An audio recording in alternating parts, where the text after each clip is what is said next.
Hello folks, we're back with more multivariable calculus. Last time we were doing double integrals. We saw how to set these double integrals over general regions.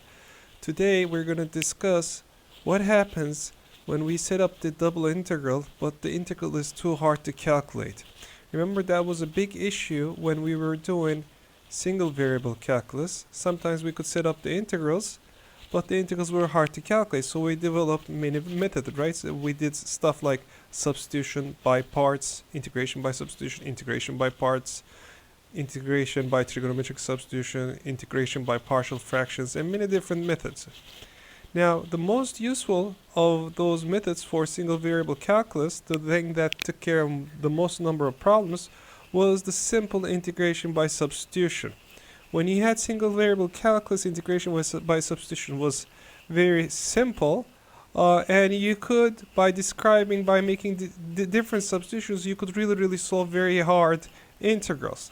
So that's going to be the idea today. When we're stuck with a double integral that's hard, we'll try to do substitution, but when you're in two dimensions, the substitution is not that easy. There is some work that needs to be done before you can go and actually make the substitution. So let's start by motivation so that this is not that dry. Let's say we want to find the volume of the region bounded above by the paraboloid z equals 16 minus x squared plus y squared, and below by the xy plane. Now we already saw how we could draw these things. This is a paraboloid, so it's going to open up downwards, and it's going to intersect the xy plane on this circle of radius 4. How do we do that? Well, we can just realize that it's going to intersect the paraboloid is going to intersect the xy plane when z is equal to 0, so set the whole equation equal to 0, okay? Z was equal to 16 minus x squared plus y squared, so set it equal to 0, and of course you get x squared plus y squared equals 16, which is the circle centered at the origin with radius 4. So that pretty much tells us how we're going to set up our double integral. The region of integration is going to be bounded by the circle x squared plus y squared equals 16. So we're going to be interested in everything inside it. And we already saw that if we want to find the volume would be over the region f of xy, over the region R, f of xy, dy, dx. Now, if you want to describe it as dx, dy, fine. I'm just assuming it's dy, dx here because it's going to be easier for this problem. Okay, so let's go ahead and do it. Now, in our case, this is not going to be very fun, right? Because if we draw the circle of radius 4, well, how do you describe the circle of radius 4? If we're doing vertical elements, if we're shading it like this, okay, going from left to right, if we're going like this, okay, and we're going to scan the area from left to right, okay, well, the top half, the circle x squared plus y squared equals 16, well, throw it to the other side, we would get equals 16 minus x squared. So you would get y is equal to plus or minus 16 minus x squared in the square root. So the plus side is the upper half circle, and the lower side is the lower half circle. We've seen stuff like this in Calc 1. Now, okay, so if I want to set the integral up, y is going to be between the upper half and the lower half. So y is going to be starting from the lower one, top minus bottom. The bottom is minus the square root. The top is plus the square root 16 minus x squared. And the y's are moving, the x values are moving. When we're scanning like this, the x values are changing from minus 4 to 4. And f of xy was equal to 16 minus x squared minus y squared. I distributed the minus sign. dy dx. Okay? Now, to tell you the truth, this looks horrible. Okay? Some of you might have realized that we can use symmetry here because this paraboloid is symmetric over the region. What we could have done is, instead of taking the whole circle, we can just take a quarter circle, the top quarter in the first quadrant. Okay. Now that would be just described by the upper circle, which is square root of 16 minus x squared. So now if I'm scanning this one, well, y goes from 0 to 16 minus x squared.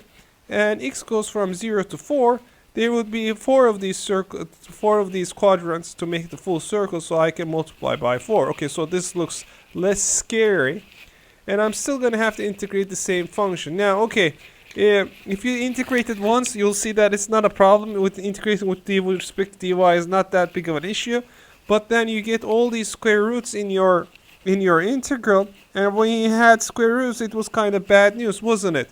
Because then we'd have to use trigonometric substitution.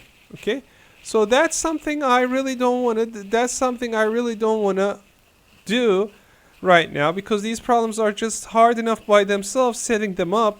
So why do trigonometric substitution at the end? And what happens if we couldn't do trigonometric substitution, if I gave a different problem? And the idea is, well, let's try something else. Because the region is circular, the region R is circular, and the function, the paraboloid itself, is a very circularly symmetric thing, right? If we go back to the paraboloid itself, it's opening down like this, it's opening down like this, it's got a lot of circular symmetry. So I get this idea, hey, when we had circular symmetry, we tried polar coordinates in Calc 1, so why don't we try to do the same thing here? Why don't I try to do everything in terms of polar coordinates? So what I'll try to do is, since R is bounded by a circle, and the object we're dealing with, the function that we're dealing, the surface we're dealing with is very circular, it's a paraboloid, I'll try to use polar coordinates. Now remember the polar conversions? We had x is equal to r cosine theta, y is equal to r sine theta. Okay, so if we do the math now, the region R, which was x squared plus y squared less than or equal to 16, the inside of the circle, can just be described, well, what is this? This is just the circle described as r equals 4, right? The outside is r equals 4. Or you can say x squared plus y squared is equal to r squared, and r is less than 16, so r is going to be between 0 and 4, okay, the positive radius. And what about theta? Well, we have to do 2 pi to go around the full circle, okay? So this integral that we had, this nasty integral that we had, minus square root to positive square root, minus 4 to 4, oh my goodness, the function, it makes you fall asleep already. Well, maybe I can write it using this, okay, because it's the r is going to go from 0 to 4, okay, and theta to go full around circle, we take 2 pi radius, it's going to go 0 to 2 pi. Now the function itself, what was the function? The function itself was 16 minus x squared minus y squared. Well, this is the same thing as 16 minus x squared plus y squared. And remember, x squared plus y squared was equal to r squared. So the function itself is pretty simple in polar coordinates as well. It's just 16 minus r squared.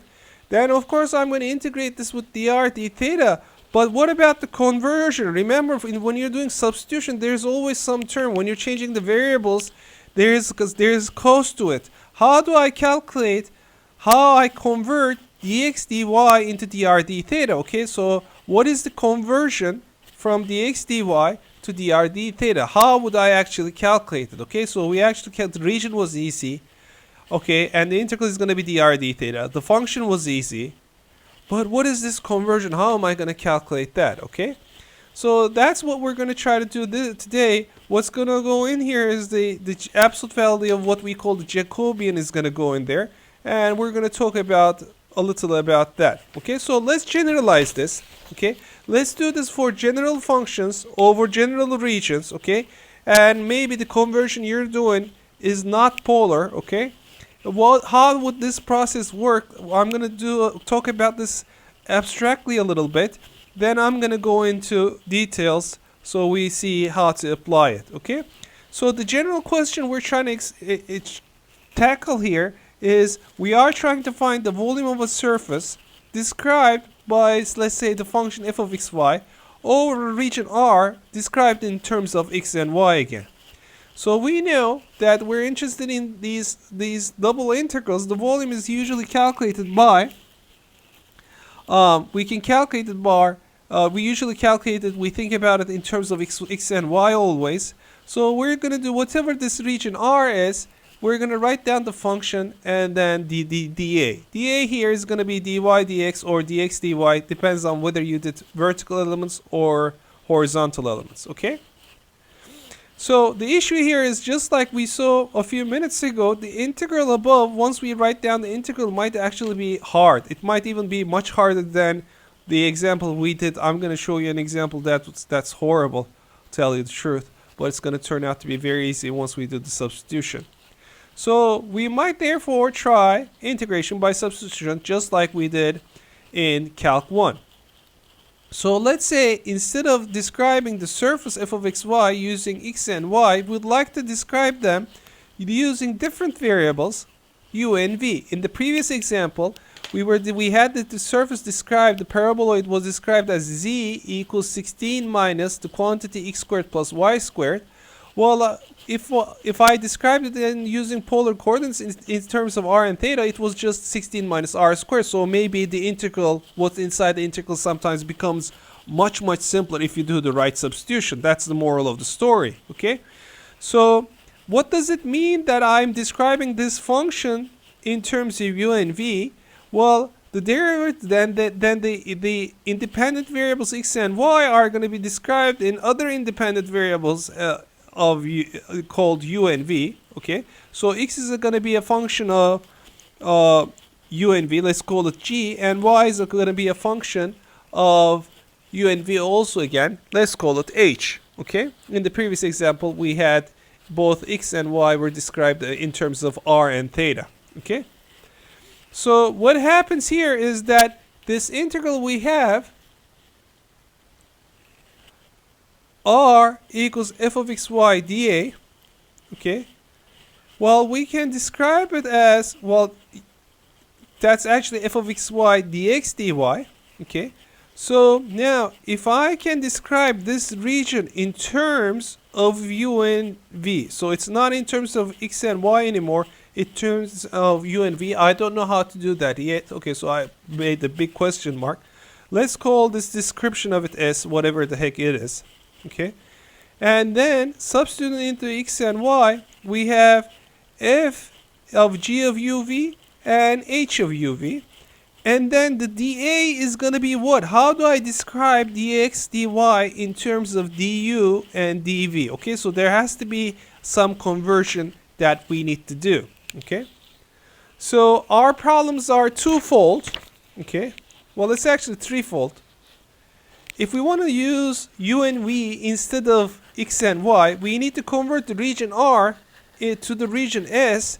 They're exactly the same region, okay? But R is described in terms of x and y, and S is described in terms of u and v, okay?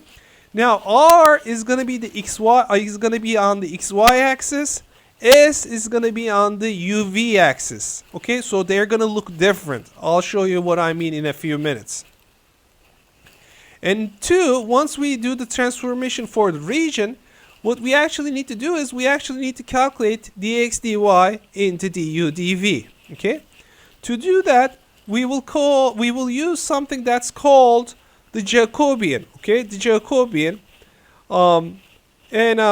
I really don't want to go into detail. The calculus books have some detail on it. It's kind of hard to talk about this Jacobian at this level. What you can imagine is we're trying to transform the dx dy are these tiny rectangles. Remember when we were setting up these double integrals, we divided the region, the rectangular region, into tiny rectangles. Okay, so what we're doing them is we're changing them to these instead of rectangles, we're trying to change them to u's and v's. Okay, so the rectangles go to kind of like parallelograms. And we need to convert the area of the small rectangles into the area of these parallelograms. I mean, it's really hard to talk about it. So I'm not going to give you the proof of this. But the way you convert is you're going to convert your integral f of xy dx dy over the region R. The first thing you're going to do is you're going to describe this region as S, which is the description of the same region in terms of u and v. Then you're going to write your function in terms of u and v. And then you're going to multiply it by the absolute value of the Jacobian. Oh my goodness. And finally the du dv. Okay. So this part, well, we expected to do this part and this part. So what's new? I know the formula looks horrible, but it's not that bad. Don't worry about it. What's the important is, what is this absolute value of j business going on? J for Jacobian, of course. Okay. So the way to do this is in 2 dimensions. You can do this in 3 dimensions also. If you want to calculate JUV, what you do is you take the partial of x with respect to u, partial of x with respect to v, partial of y with respect to u, and partial of y with respect to v, and you take the determinant of that 2 by 2 matrix. Now, what's very, very important here is, this is where a lot of students make this mistake, is in the integral we don't have the Jacobian, we have the absolute value of the Jacobian. Okay, we have the absolute value of the Jacobian. So whatever you get here, you need to take the absolute value of it when you're plugging it into, when you're converting dx dy into du dv. Okay, and here I'm going to talk about the reason of this for those of you who've seen some linear algebra before. The issue here is, if when you write f of x, y, well, you see the function in terms of x and y. I might see the function in terms of y and x, okay? So, I don't know, I'm having a bad hair day, or I'm having, I'm feeling very artistic today. You write f of x, y, you say the function of it is in terms of x and y, and I just want to argue with you. I say, no, it's in terms of y and x, okay? So, there might be actually a great reason why I might say that. We'll see later on.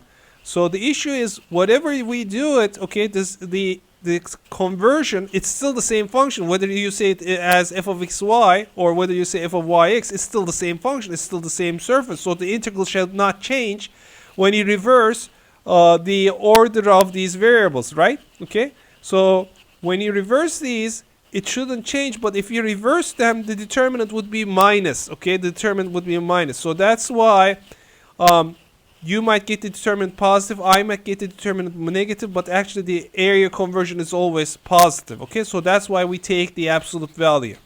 So if I were you, I'd just memorize the formula. R is going to turn into S. Well, you got to do that. Okay.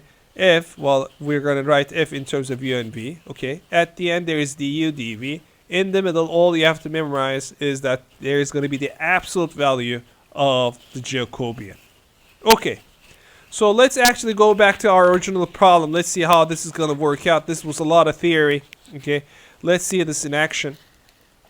And let's see whether it's actually going to make things easier for us or not. So remember, we were trying to find the area bounded above by the paraboloid 16 minus x squared plus y squared. Okay, and above the xy plane. Okay, so we already saw that the region of integration, when we're talking about the region of integration, was x squared plus y squared less than or equal to 16, or in other words, the inside of the circle centered at the origin with radius 4. Okay, so when we did vertical elements, we got this nasty integral minus 4 to 4. Okay, and y is going to change. The lower half is going to be y equals minus square root of 16 minus x squared. The upper half is going to be y equals square root of 16 minus x squared. The function f of xy dy dx, because I'm doing vertical elements. Okay. Now, the first thing we did, what I always suggest you do, is because this function is very symmetric, we can use symmetry. So I can just do this in the first quadrant and multiply it by 4, right? When you think about the paraboloid, it's symmetric. You can divide, if you divide into 4 equal pieces, right? You can just calculate the piece above this region and multiply it by 4 to get the total volume. So I said 4. Then how would I describe this region? Well, the top is going to be y equals square root of 16 minus x squared. Okay, y equals 16 minus x squared. The bottom is 0, so 0 to 16 minus x squared in the square root. And x is going to change between 0 and 4, and we want 4 of these babies. And that's, remember, where we got stuck. So now we were trying to use the polar substitution, x equals r cosine theta, y equals r sine theta. And in this case, we got that the region can be described as just since it's the radius, it's the circle center that the origin with radius 4. That's just the area inside the circle r equals 4, or in other words, r is between 0 and 4. And it took us 2 pi radius to go around the whole thing, so we have 0 to 2 pi is theta. Okay, and how did we convert f of xy? Remember, that came out to be 16 minus r squared. Now all we have to do is we need to calculate the Jacobian r theta. How do we convert x and y's into r's and theta? And that's equal to x sub r, x sub theta, y sub r, y sub theta. We want to calculate the determinant of that. Now x was, let's write it over here again so it's right above. X is equal to r cosine theta, y equals r sine theta. Okay, so I'm doing partial derivatives. X sub r, the partial with respect to r, is just going to be cosine theta, right? I'm treating cosine theta as a constant. Now, if I do x sub theta, this time I'm going to treat r as a constant. Derivative of cosine theta is minus sine theta, so I have minus r sine theta. When I take the derivative of y with respect to r, I just get sine theta. And similarly, when I take the derivative of sine theta, I get cosine theta. So derivative of y with respect to theta is r cosine theta. If we calculate the determinant here, it's going to be cosine theta times r cosine theta, which is r cosine squared theta, minus a minus, right? Minus a minus, r sine squared theta. So since cosine squared plus sine squared equals 1, once we factor out r, we just get that this thing was r. Now, this is directly going to go into my Jacobian. This is the Jacobian. The absolute value is going to be the same thing. The reason here is, remember, the region described in terms of f of xy in terms of xy was the same thing as is described in terms of theta, r cosine theta. F of r cosine theta, r sine theta, absolute value of r, dr d theta. This is my r is equal to my Jacobian, right? Jacobian r theta. Okay. Now, it was really good news for us because, remember, for us, r was between 0 and 4. So r was already positive. And if I can do the same thing, I can do the polar integration in the first quadrant and just multiply by 4. So in the first quadrant, r would always be between 0 and 4. Okay. And theta would range from 0 to pi over 2. So we have r equals 0 to 4. Theta goes from 0 to pi over 2, and we want to multiply it by 4 at the end to find the volume under the whole paraboloid. Okay, the function we already calculated was 16r squared, 16 minus r squared, so we get r dr d theta. Guys, memorize this because this is always the same when you do polar substitution. When you do polar substitution, instead of dx dy, you just slap on r equal r dr d theta, okay? And the order of integration is r first, d theta afterwards, okay? So it's always this, memorize that. So let's finish the problem up. It's getting boring. So we have 4 times 0 to pi over 2's, and r goes from 0 to 4. I multiply through by r, and you're going to get 16r minus r cubed dr d theta. If we integrate this with respect to r now, we're going to get 16r squared over 2. In other words, just 8r squared. R to the 4 over 4. And r is going to go from 0 to 4. And that's going to be inside the integral 0 to pi over 2 d theta. Plug in 4. We're going to get 128 minus 30. Plug in 0, you get 0. So it doesn't matter. Okay. So the integral now is 4 times 0 to pi over 228 minus 30 to the d theta. That's going to be 4 times 0 to pi over 96 d theta. So that's just going to be 4 times 96 theta, evaluate from 0 to pi over 2. And if you do the math, I think the answer comes out to be 192 pi. Okay? So that was that. Now, some of you guys might say, hey, rather than learning this Jacobian business, you just have to memorize r dr d theta for this example. I'd rather do this original problem, okay? I know my trigonometric substitution really well, hey, I'll just bear with it, and I'll just do my trigonometric substitution. And well, that's not an option in general because of this very simple setup that we're going to do next. We'll see that in general we don't have that option. You just have to do substitution sometimes. Okay, so the question is, I'm just going to straightforward give you a double integral. We have some region and we're trying to integrate e to the y minus x over y plus x over this region. Okay, and so what is the region? We need to know the region. The region is bounded by the triangle with corners 0, 0, 2, 0, 0, 2. Okay, so I drew the region. This is 0, 0. This is 2, 0. This is 0, 2. So it's a triangle right like this. It's a right triangle like this. And we want to integrate this function e to the y minus x over e to the y plus x over this region. Okay, so I'm going to do vertical elements. We need to find the equation of this line. That's easy, right? That's just going to be y equals 2 minus x. Okay, so here is 0, here is 2, and y is going to change from 0 to 2 minus x. So y is going to go from y equals 0 to y equals 2 minus x, and we're going to scan this from left to right like this. X goes from 0 all the way to 2. And the function was e to the y minus x over e to the y plus x dy dx. Well, if you know how to integrate the first integral, this one, okay, let me know, alright, because I don't. Well, I know, but it will be really, really hard, right?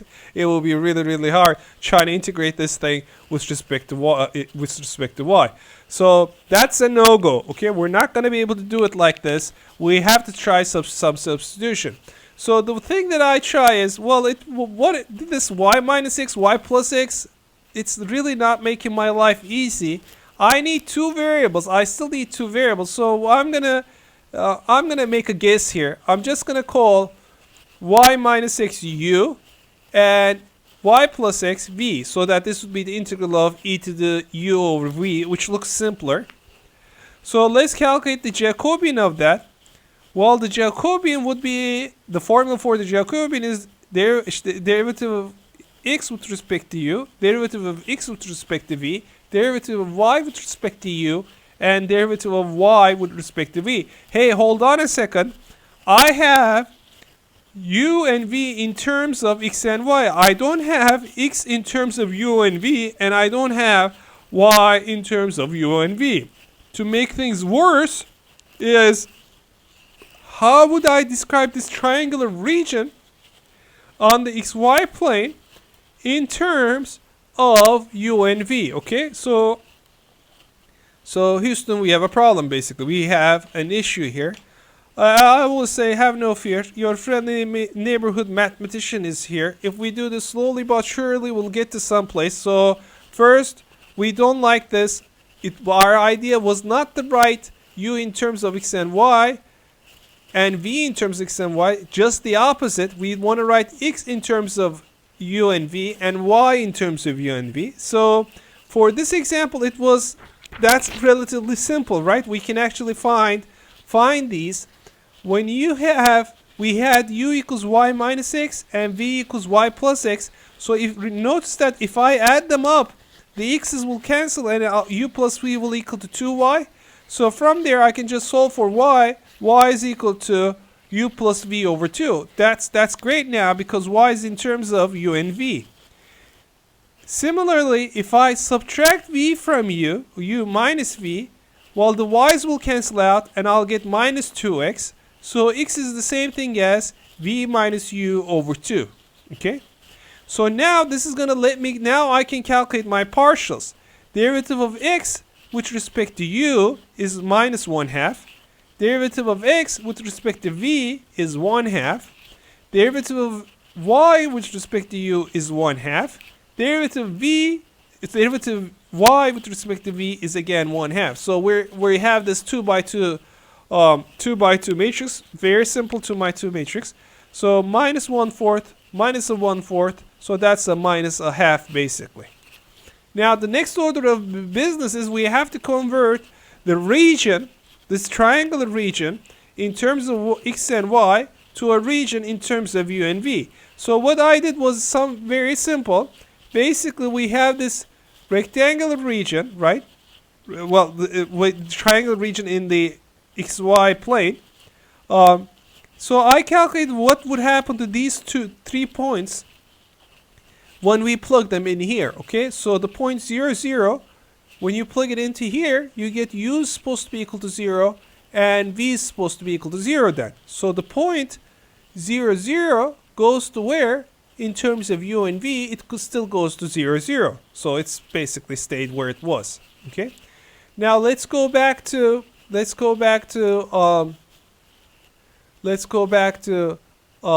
point, let's say 0, 2.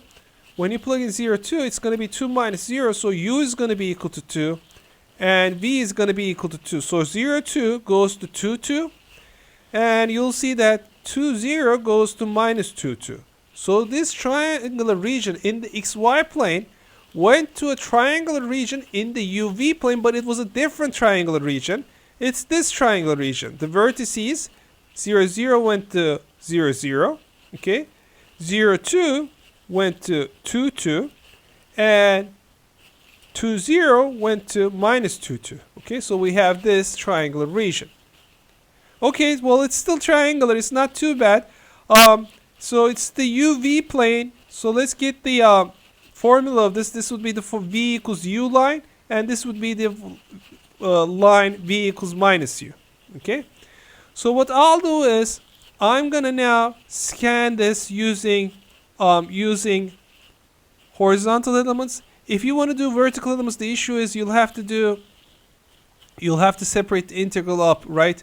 You'll have to if you did vertical elements, you'll have to go from minus 2 to 0 and then 0 to 2 because the functions change. Here you're going down to v equals minus u. Here you're going down to v equals u, and the function e to the u over v is not symmetric, so you can't do that trick of multiplying by 2. That will be very dangerous. So instead we're going to do this. So I'm going to write everything in terms of u is equal to v, and u is equal to minus v. Okay, so alright, let's do this integral. So the original integral was y equals 0 to y equals 2 minus x. This horrible thing.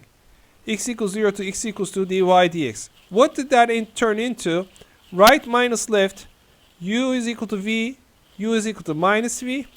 And we're going to go, the elements go from minus 2, sorry, not minus 2, my bad. Yeah, we're doing horizontal elements. So v itself goes from 0 to 2. So u goes from minus v to v, and v goes from 0 to 2. And the integral is now very simple. E to the u over v.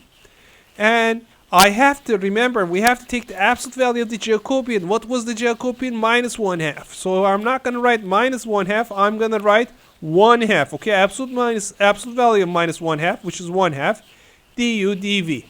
Okay, so now I pulled the 1/2 out, and if we integrate this, e to the uv with respect to u, that's like doing e to the x with respect to x. Hey, the integral of e to the u over v is just going to be e to the u over v, but because we're dividing by v, we have to multiply it by v. Think about trying to integrate e to the x over 2. What was the integral of that? It would be e to the x over 2, but because you're dividing, you'd get to 2, so that would be 2 times e to the x over 2. Okay, same thing. V behaves like a constant, so because it was dividing, I have to multiply. Okay, and this is going to go from u equals minus v to v. The outside integral is still dv. So wherever I see u, I'm going to plug in v. So when I plug it in, I'm going to get v times e to the v over v, which is just e to the 1. Okay, and when I plug in minus v, I'm going to get minus v over v. So that's going to be e to the minus 1. So we get v times e minus v times e to the minus 1 dv. Let's make this simpler. Let's pull out v. And we get v times e minus 1 over e dv. This is with respect to v, so that's going to be just v squared over 2. We still have the half, v squared over 2, e to the e minus 1 over e, evaluate from 0 to 2. What happens on the bottom? You have a 4. When you plug in 2, v squared is going to be 4, so they cancel each other out. When you plug in 0, you get 0. So the answer is e minus 1 over e, and that's it. Okay? So the moral of the story is this original integral would be really, really hard to calculate. Okay? Really, really hard to calculate. By making the substitution, by just calling this u and calling this guy v, and then just calculating the region in terms of u and v, and then calculating the Jacobian, converting dx dy into u and v, we got a much simpler integral, much simpler integral to deal with, and then we could calculate it.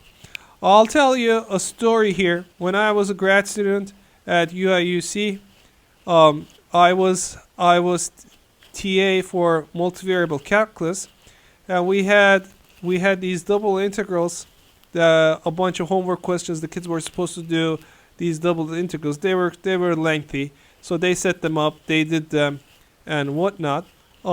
So each of the kids handed in basically a stack of paper, and I had to read all those homeworks. Most of the time, the kids were good. They got the answer correct. Then I got this kid that just had 1 or 2 papers. The whole homework was just 1 or 2 papers. So I thought, no way, no way this kid did this homework. It couldn't be so short. Then I started reading the homework, and he did these crazy substitutions. And he would simplify the integrals down. Suddenly the integral will simplify down. It'd be a one-line integral, okay? So if you know what you're doing and you make the correct substitution, you can simplify tough integrals into really, really simple integrals. Well, you might ask, well, how do I get to the point where I know what I'm doing? How do I get to the point where I know what to substitute? For this example, it was kind of easy. We just guessed u and v. So sometimes it's kind of obvious. Sometimes it's not that obvious. The way you learn this is just basically the way you learn integration is you do lots of examples, okay? So by doing lots of examples, you learn more substitutions, and stuff becomes easy. So I'm going to call it a day here. That was multivariable substitution for us.